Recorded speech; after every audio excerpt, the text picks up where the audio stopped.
Lighting the fire of football in North Shields. This post starts with a letter from the Shields Daily News in 1883. Quote, Correspondence. Association Football Club. Sir, I have heard a desire expressed from more than one source that North Shields should be represented by an association football club. I myself do not see why there should not be one. It would give recreation and enjoyment to those who are not willing to partake in the more dangerous game, brackets rugby. If the Borough Club is not willing to take the matter up, I think an independent club should be formed. Hoping some of your readers will take this in hand and make arrangements for next season. I am, sir, yours, etc., Juventus. North Shields, April 9th, 1883. End quote. Remarkably, this letter was signed off Juventus, Latin for youth or juveniles, 14 years before the Old Lady of Turin was formed in 1897, a year after Shields.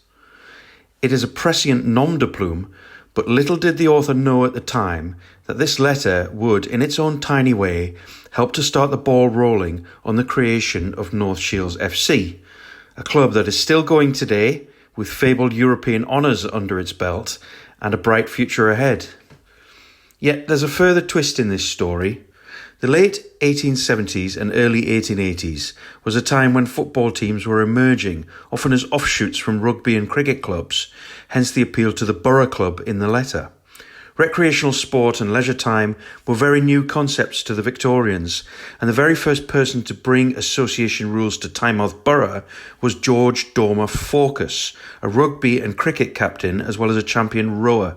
George was the scion of the Fawcus family of Dockwray Square, who owned the North Shields iron foundry and chainmaker Pow and Fawcus. George lived on Prior's Terrace in Tynemouth, and as a young man in 1877, he founded and captained his own football team, which played matches around the region and gathered some of the first large crowds to the sport.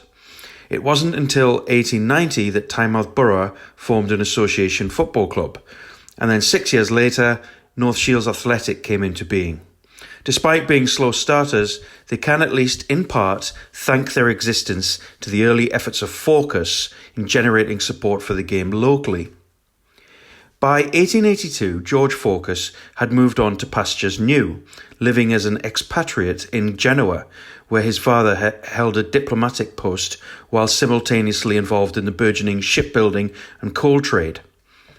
I'd wager that George Fawcus Sr. was, in his younger days, known to Giuseppe Garibaldi, the father of Italian nationhood. Garibaldi, along with his mentor Giuseppe Mazzini, are associated with the town of Genoa. But Garibaldi is also associated with Tynemouth, having spent time there gathering support from local industrialists for his new vision of Italy.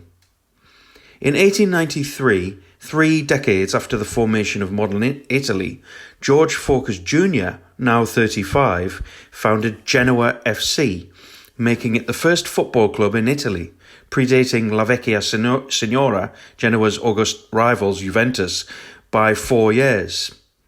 Tynemouth, then, we can proudly say, forms the first link in a chain that leads to the oldest club in Italy, a team that still grace the Serie A and who still venerate their founder from North Shields.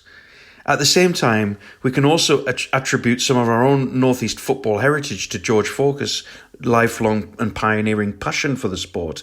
His legacy lives on. Thank you to Trudy Thompson, author of Men from the North, for inspiring these serendipitous thoughts. Her book is a wonderful and compelling read covering the history of North Shields Football Club.